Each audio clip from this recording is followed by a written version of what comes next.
Oke guys, akhirnya hari yang ditunggu-tunggu tiba. Nah, sesuai judul, kita akan mengunboxing, melihat dan mereview hot item dari RSP Helmet. Nah, ini dia produknya. Nah, untuk produknya sendiri sebenarnya ini sudah launching dari tanggal 26 Juni ya. Tapi untuk mulai membuka penjualannya itu tanggal 3 Juli. Dan itu pun sistemnya itu pre-order dulu ya, jadi tidak langsung ready stock. Nah, buat yang bertanya kenapa pre-order tidak langsung ready stock, karena menurut informasi yang ramai di media sosial itu penyebabnya kenapa ini harus order, karena barang yang ready itu ada beberapa revisi sehingga mengakibatkan keterlambatan. Tapi oke lah ya, karena revisi itu kan untuk konsumen juga ya. Revisi itu kembali untuk kepuasan konsumen juga, jadi nggak apa-apa lah walaupun diundur. Tapi sekarang barangnya sudah ada. Nah, tanpa perlu lama-lama kita akan langsung unboxing aja.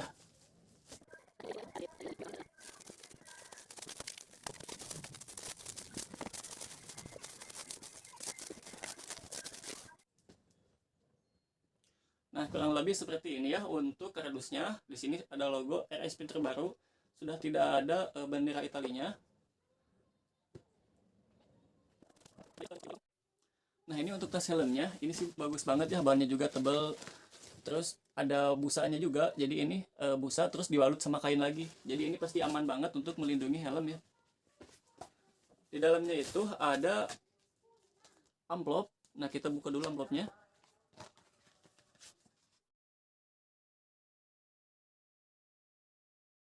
Nah, selain kita dapat untuk tas helmnya, kita juga dapat sarung helmnya ya. Ini sarung helmnya juga lumayan bagus.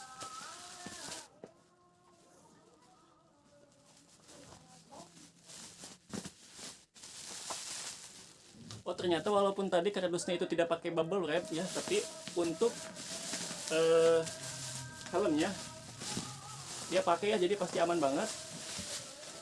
Uh,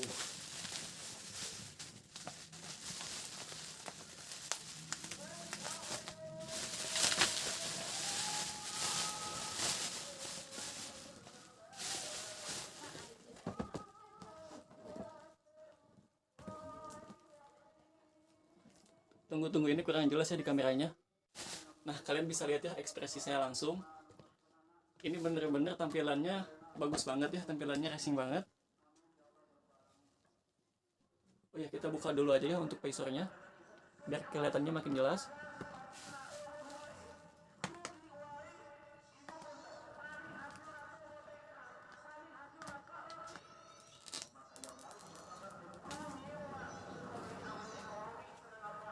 Nah, kurang lebih untuk tampilannya seperti ini ya. Ini saya sembunyi dulu biar kameranya fokus ke helmnya. Nah, kurang lebih seperti ini. Kalian bisa lihat ya, ada lekukan sebelah sini, ada garis tajam, sama di sebelah sini juga ada. Jadi kesannya itu membuat tampilan helm ini tuh makin tirus.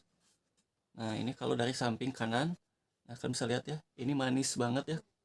Kelihatannya itu elegan, tidak terlalu kaku ya. Nah, bisa kalian lihat. Nah, ini untuk tampilan belakangnya ada garis tarikannya sehingga membuat tampilan helm ini kelihatannya itu makin sporty ya, makin racing look. Nah, ini dia. Nah, kurang lebih seperti ini untuk tampilan atasnya.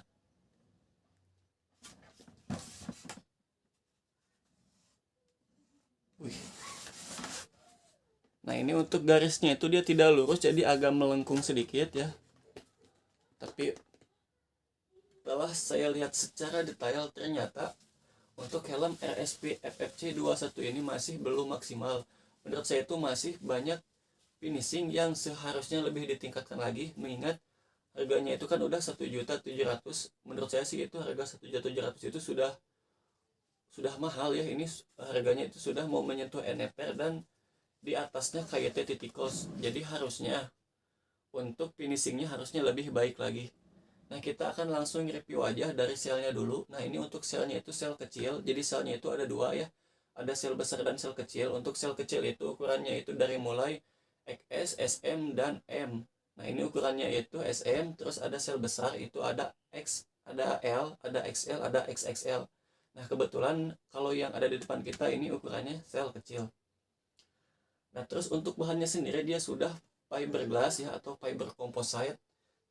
Nah, untuk bahan fiberglass atau fiber composite ini bahannya itu udah satu tingkat di atasnya termoplastik. Nah, jadi ini bahannya sudah lebih baik. Otomatis ya untuk keamanannya juga sudah lebih terjamin. Nah, sekarang kita langsung aja untuk review bagian ventilasinya. Nah, untuk ventilasinya dia ada di bagian depan, dia modelnya itu sliding. Untuk ventilasi depannya sih ini enak ya, dipegangnya juga. Nah, terus ada di bagian jidat, ini gede banget ya. Nah, ini besar banget ya untuk bagian lubang ventilasi atas kepalanya. Dan untuk tutup ventilasinya, dia modelnya itu ke samping. Tapi ini masih agak keras, mungkin karena masih baru aja. Nah, terus untuk ventilasi pembuangan anginnya ya ada di belakang. Nah, masalahnya itu ada di finishing untuk ventilasi yang atasnya. Nah, jadi kalau untuk ventilasi bagian sebelah sini dia itu rapih banget ya, dia itu rapat. Cuman untuk ventilasi bagian sebelah sininya dia agak renggang, dan renggangnya itu kelihatan ya, kelihatan cukup jelas. Tapi ini sih masih toleransi sih kalau menurut saya. Jadi ya masih oke lah. Nah, terus untuk bagian spoilernya saya di samping aja deh soalnya fokusnya jadi ke saya terus. Nah, ini untuk bagian spoilernya saya suka banget ya dengan spoilernya. Dia tampilannya itu meruncing sehingga membuat tampilan helm ini menjadi semakin sporty, dan ini juga untuk aerodinamis. Cuman lagi-lagi ya untuk finishingnya ini sih menurut saya masih belum maksimal sih. Jadi kalau dilihat secara detail ya untuk bagian spoilernya itu masih ada bagian-bagian yang renggang, tapi masih cukup oke lah karena tidak terlalu terlihat jelas juga. Terus kita lanjut ke bagian visornya. Nah, untuk visornya sendiri dia itu sudah flat visor, terus sudah dual pushpin, jadi sudah bisa pakai anti fog dan sudah pakai tear off juga. Terus untuk tampilan visornya dia luas banget ya. Jadi ini untuk pandangan sih saya yakin gak akan mengganggu walaupun saya belum pernah coba riding. Terus sudah ada visor lock. Nah, di sini visor locknya itu agak keras ya. Agak keras ini, nggak tahu lagi mungkin karena masih baru atau gimana. Saya bukannya juga masih agak susah. Nah, terus untuk bukaan naik turun visornya juga dia cukup keras juga. Cukup keras, tapi untuk bukaan tutupnya sih ini masih toleransi menurut saya. Mungkin karena masih baru juga. Kalau untuk bagian visor saya sih tidak ada komplain, malahan saya sangat mengapresiasi karena untuk visornya dia sangat tebal sekali ya.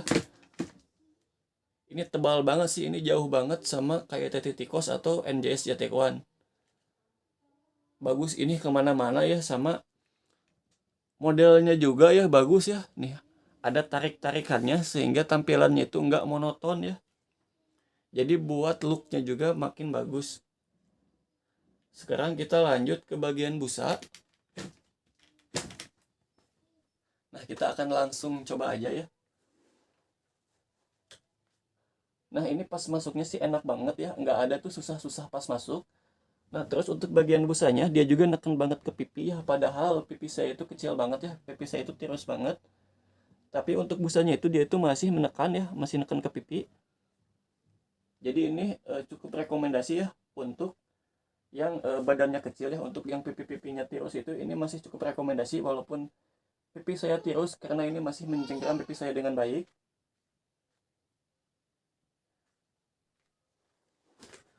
Busanya itu tebal ya, busanya itu tebal, terus empuk juga, terus ini itu padat banget sih isinya, nggak ada kopong-kopong ya di bagian busanya. Ini sih saya suka banget sih dengan busanya. Terus juga untuk finishing busanya sih di sini saya tidak ada komplain ya. Kalau untuk finishing busa sih ini bagus, saya tidak ada komplain, tidak ada miring-miring. Nah, jadi untuk kualitas busanya oke. Nah, sekarang kita lanjut ke bagian list karet.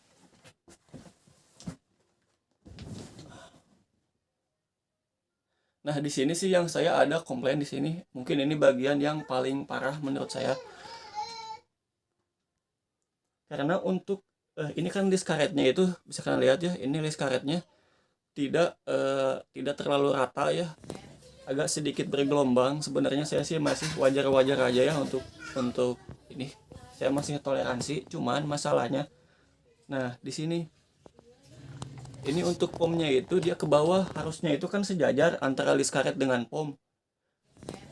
Nah, bisa kalian lihat ya, ini list karetnya, tapi ini pomnya. Nah, dia untuk pomnya itu ada di bawah ya, sehingga mengganggu aja gitu ketika kita pandangin.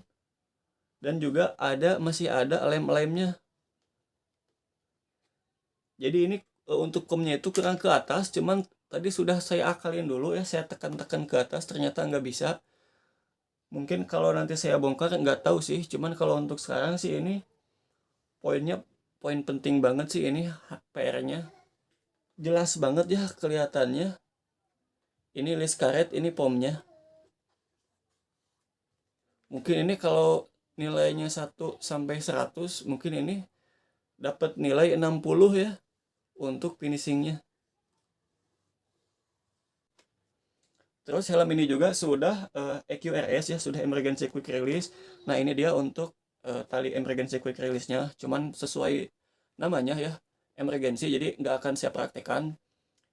Ini hanya di keadaan darurat-darurat saja. Terus untuk sertifikasinya dia sudah SNI, sudah DOT, sudah ECE ya, R22.05. Terus talinya sudah double daring. Ini untuk tali double daringnya bagus ya, dia bahannya tebal, nggak meleot ya, nggak seperti tas anak sekolah. Untuk finishing ringnya juga enak ya, rapi. Terus sudah ada pelindung dagunya ya, lumayan ya buat kerikil atau buat debu-debu juga. Terus juga sudah slot intercom ready. Terus sudah glass speed.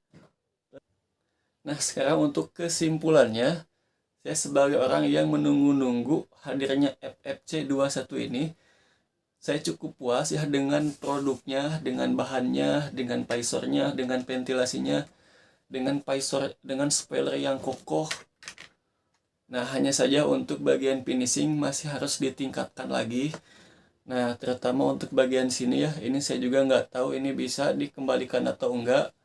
Soalnya ini cukup mengganggu sih untuk bagian depannya, tapi untuk yang lainnya sih saya oke-oke aja ya, karena untuk bagian sebelah sini, untuk bagian spoiler itu masih toleransi lah menurut saya, masih agak renggang sedikit, itu masih toleransi. Cuman untuk yang sebelah sininya sih emang ini agak fatal.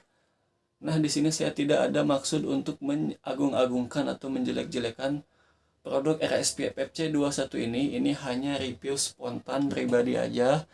Nah, terima kasih yang sudah menonton. Nanti saya akan komparasi helm ini dengan NJS Jet X1 dan juga dengan RSP dan juga dengan KYT Titikos.